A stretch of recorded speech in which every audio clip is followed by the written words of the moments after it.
Welcome mga idol and welcome sa another channel. Welcome mga idol and welcome sa ating channel.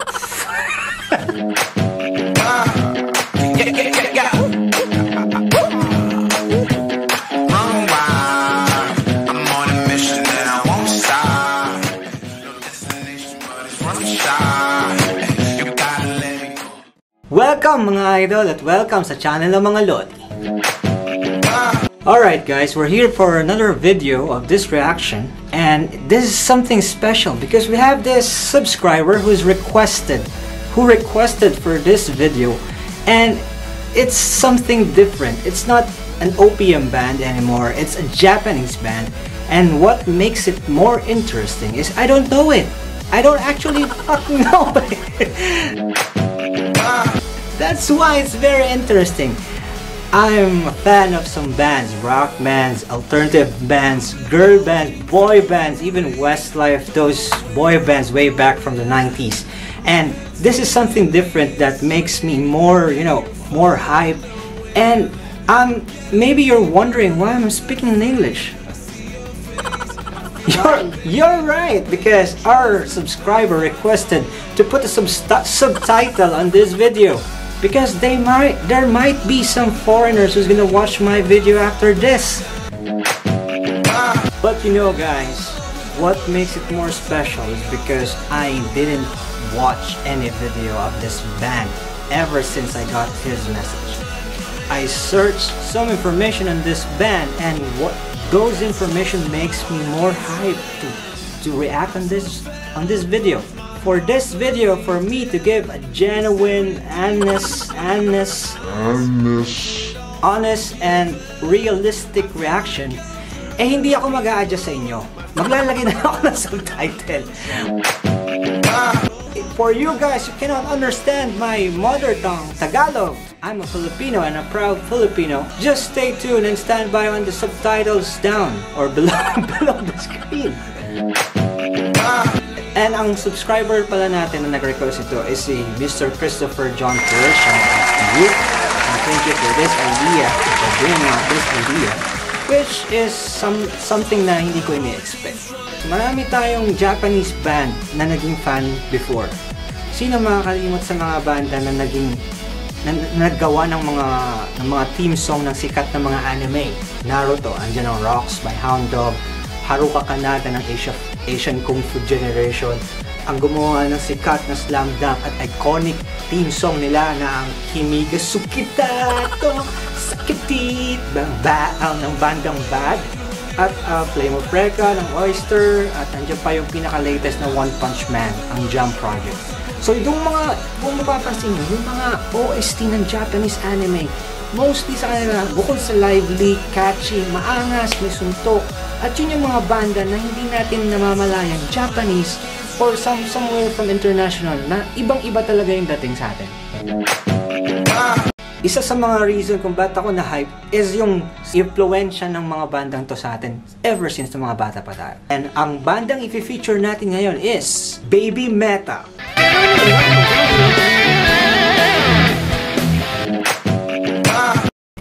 Let's go!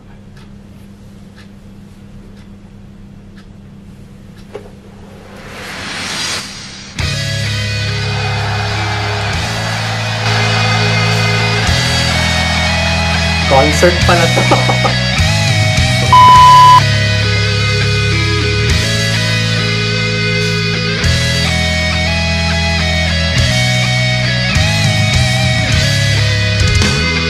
Guys, unexpectedly, tatlong babae yung vocalist ng heavy metal band na to. At yung harmony ng gitara nila is awesome. Hindi to first time ko lang ito napanood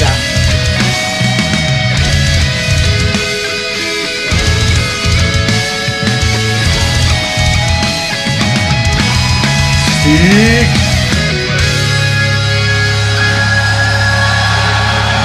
May choreo pa sila guys. At napakarami nilang fans.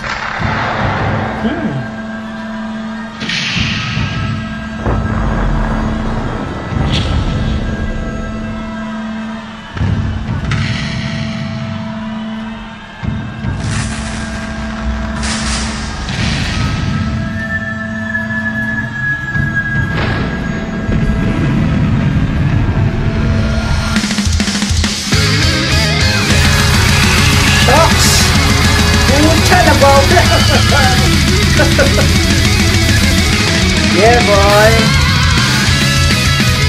Galing ng addict. Hindi ko alam addict to, intro, pero nagwawala. At may choreo talaga yung mga vocals yan. Galing!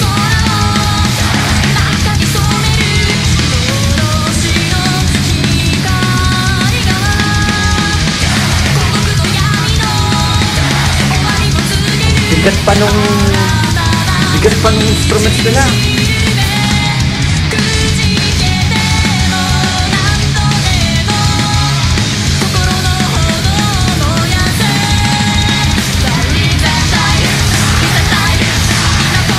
At may sumisigaw sa background, may pa.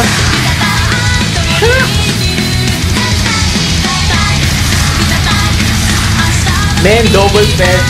It's like sa drummer nila. Pucha, ang bilis ng drum roll.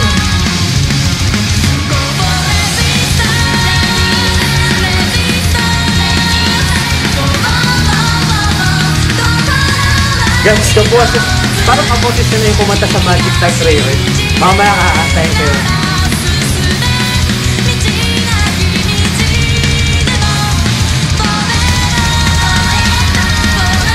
Idol! So feeling ko isa lang yung main vocalist nila talaga. Tapos yung dalawa is back up. Kasi meron silang lapel. Pero ang galing ng ori. Saktang-sakto. Kaya na yung adject ko for to. Bangisu. Shucks. Woo! Double bed! Double kick pa!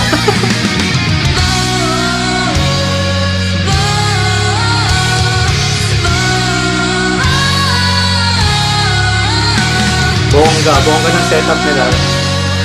Bongga ng stage. At ang mga Hapon in fairness,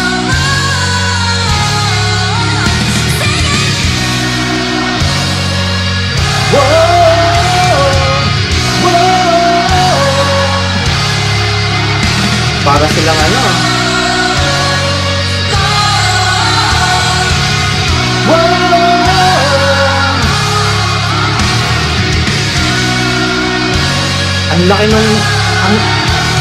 ang laki nung kanta para sa kanila, para sa mga vocalist, pero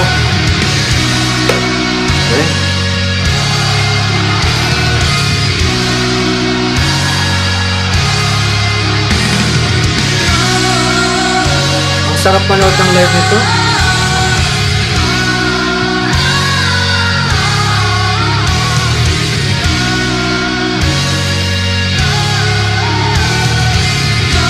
At hindi cute din yung mga vocalist nila para sa heavy metal. Pero ang galing!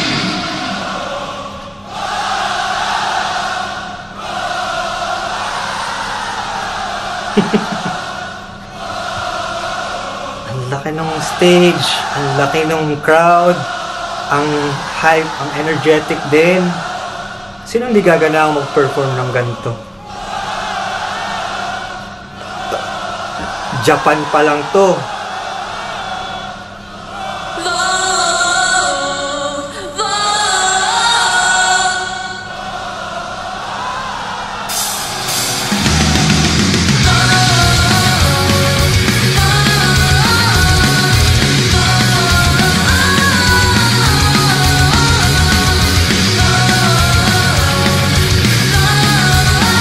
Galing.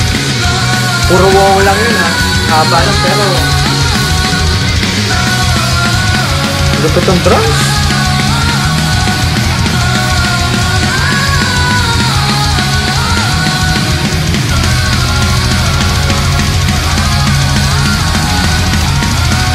Woo!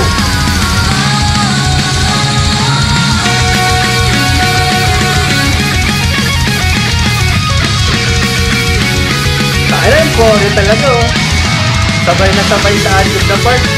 Galing.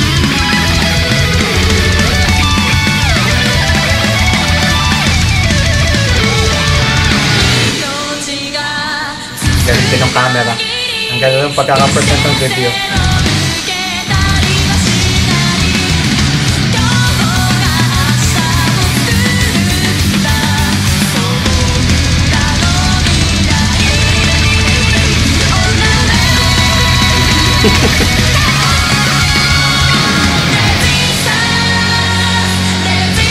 ganda ng ending. Ang ganda.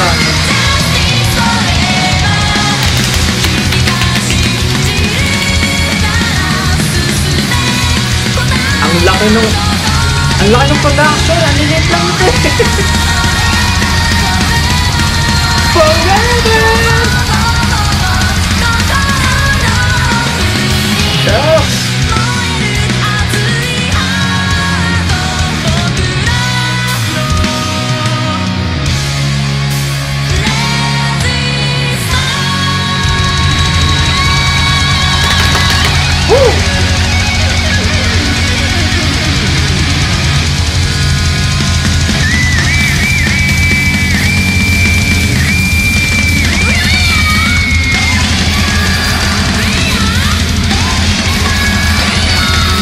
BABYMETAL! Arigatou gozaimasu! Galing mo!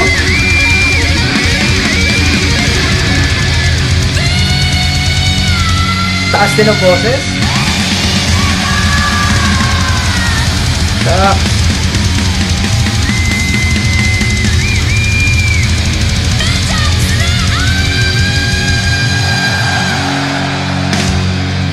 Boom!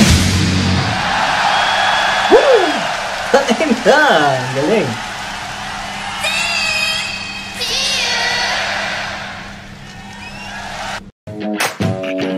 Talagang tuwan-tuwa ako at medyo nabitin ako sa aking napanood. Bibigay pa ako ng isang bonus video na i-react. At ito ang isang kanilang kanta ng BABYMETAL na ang title is Karate. Let's watch again.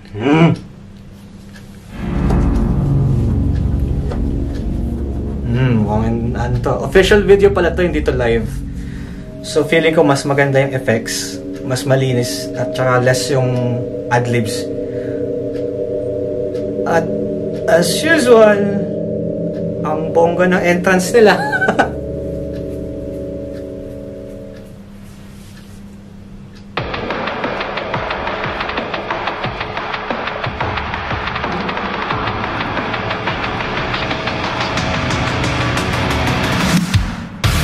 Yes!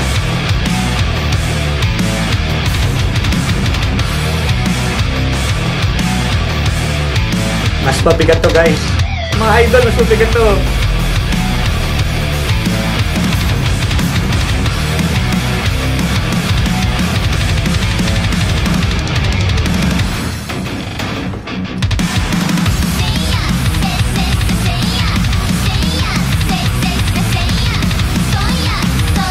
Koryo talaga sila, no?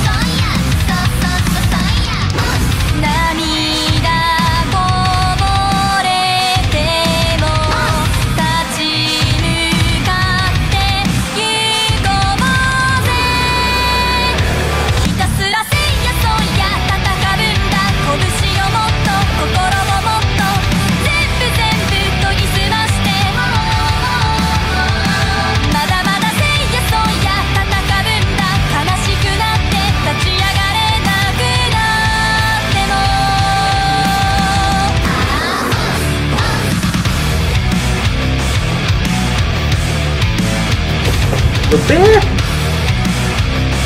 Yung mga, ano nila, yung banda nila, either may makeup, may mask.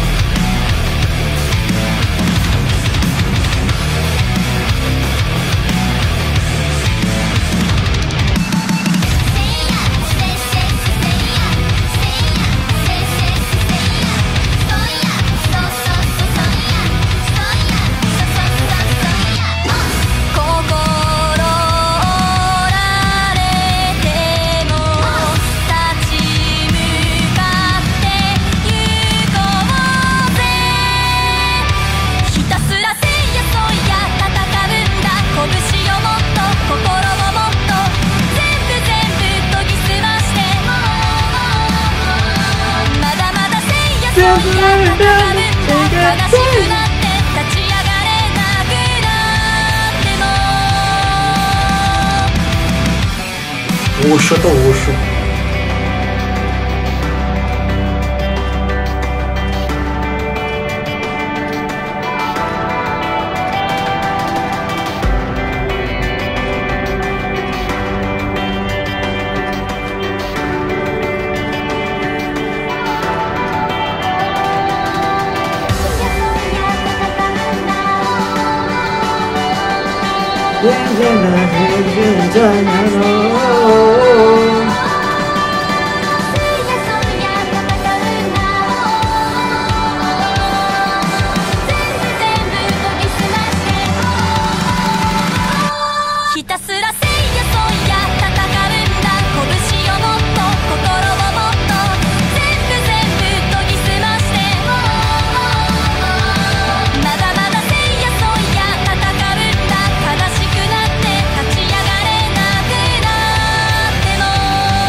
Alright mga idol, it's time na para mag-react tayo sa dalawang video na natin napanood. Marami tayong anime nung pagkabata na yung mga team song tumatak talaga sa atin without knowing na nung bata tayo, without knowing na ay Japanese band siya. Kinakanta lang natin siya talaga everyday pagpapasok sa school, pagyayabang sa mga classmates na napanood na yung episode na ganito, ganyan. Especially Ghost Fighter, maraming animes before. Isang distinct na tunog ng Japanese band before is yun nga, yung parang tunog anime. Ayun nga, sabi ko kanina, dinayet ko yung sarili ko, tiniis kong huwag panoorin yung videos ng bandang to para ma-hype ako sa paggawa ng reaction video na to. Pero, may konting daya lang. Nag-research ako about this band before ko panoorin para at least, yun nga, ma-hype ako lalo, ma-hype para pagdating ng reaction day ko, genuine, special, normal, parang natural, parang ganun. Kasi sa napanood ko, ang hirap ihiwalay ng first song dun sa next song dahil malapit pero magkaiba ng atake. Yung isa is live, yung isa is official video. Tsaka iba yung dating sa akin ng first video tsaka ng second video. To give you an overview for that band, ang genre nila is tinatawag ng kawaii metal. What is kawaii metal? Ito yung combination ng heavy metal at ng J-pop. Kung makikita nyo, J-pop is K-pop, pop music. So, pinagsama nila yung dating or yung charisma nung J-pop at ng heavy metal. Kaya siya tunog appealing at parang nakaka-LSS din, ganon. For me, ang ganda nung combination nila ng heavy metal at J-pop at in fact, sila ang nag-start ng kawaii metal sa Japan. Check nyo yan. Nakita ko lang din yan. First album nila is nirelease self-titled noong 2014. So, hindi talaga siya ganun katagal ng banda. From today, it's just 4 years nung nag-start silang tumugtog. And nag-release sila ng second album noong 2016. To think, 2 years na yung pagitan bago sila makapag-release ng album. I know hindi madali, pero kung ganun yung tugtugan nyo, something special is there para sa kanila. 2016, 2 years nung nag-start sila, nag-world tour na sila, guys. Mga idol. World tour. At ang karate, ang second video na kantang pinunod natin, is ginawang theme song ng wrestling show sa US ni Triple H na Next Takeover The End. At guys, ito ang pinakamalupit. From 2014 up to now, sa sobrang galing lang naman nila is nagiging front act at sumusuporta na rin sila sa world tour ng Red Hot Chili Pepper lang naman, Metallica, Guns N' Roses at Korn. Sila naman yung mga banda na yun, diba? From the heavy metal scene, sila yung mga talagang veterano, kilala. Anyway, hindi ko naman masisisi. I mean, from the band, from the vocalist, from the choreo, from the appeal, from the charisma. Nakita nyo naman, guys. Believe ako sa banda. From instrument, from the song construction, yung buong kanta, kung paano nila. May tunog, minsan may tunog na anime, may tunog na video game. Yung lalo na sa first video, yung mahabang ad-lib part, yung sumisigaw lang sila ng mahaba, mula maingay, tahimik. Tapos, pinakanta nila yung crowd. Tapos, binild nila ulit yung kanta. Pinalaki nila hanggang sa pumasok sa climax. Yung bandang part ng ending part. Grabe yun. Ang lupit nun, promise. Sinamahan nila ng drama from the entrance, from the facial reaction or facial expression ng mga vocalists. Hindi ko ini-expect na ganun yung tunog nila. 3 babae on a heavy metal band. Ibang klase. Next is yung choreo. Dumagdag na rin yun. Hindi lahat ng banda, especially heavy metal, is nagko-choreo. Bukod sa headbanging at sa pagsayaw nila gamit yung kasama yung gitara nila, is iba. Talagang choreo talaga to. May mga banda na katulad ng Evanescence, Sadie, yung mga hardcore na mga banda, na babae yung vocalist. Pero hindi ko sila nakita sumayaw ng gano'n. Pero ayun nga. Hindi naman awkward yung movements nila. Kaya nga sabi ko, diba, para pang-anime yung dating. Pero may mga part talaga na talagang sumasabay sila sa international standards ng heavy metal. Hindi ako ganun kagaling. Hindi pa ako nakaka-experience ng ganun karaming crowd. Pero nakatugtog na rin naman ako. At feeling ko, pag nakapanood to ng mga kabanda ko dati, is magre-reaction sila. Ang mga members nito ng Baby Metal is yung 3 babae, si Sue Metal, si Suzuka Nakamoto, ang lead vocals sila. At yung dalawa is si Yui Mizuno o Yui Metal at si Moa Metal na Moa Kikuchi. Sila yung mga background vocals nila. Hiwala yung 3 sa band, which is tinatawag na Kamidai members. Yung guitars nila si Takayoshi Omura, led Cygnus Isao Fujita, bass na si Bo, at si Hideki Oyama ng drums na halimaw ang double pedals, halimaw ang palo. Grabe. This is something new to me at tingin ko rin hindi lahat sa inyo is familiar sa band na to. Well deserved, worth it ang time, at if I were you, I will start listening na rin. Wish ko lang sana dun sa video na na-feature kanina may subtitle para at least man lang. Sabagay, hindi ako mapofocus doon, mapupunta ako sa subtitle. For Christopher John Kerr, salamat dito sa suggestion mo. And nag-enjoy ako. One of a kind experience, hindi ko lang talaga yung expect. Pero grabe itong yung pina-experience mo sa akin. And hopefully, may mga subscribers pa tayong mag-comment below ng next band or next topic na gusto nyo ipagdaksa. See you for the next video. Jayson Martinez. Salamat mga idol. Well, kita-kita ulit sa channel ng mga lord. Signing off guys.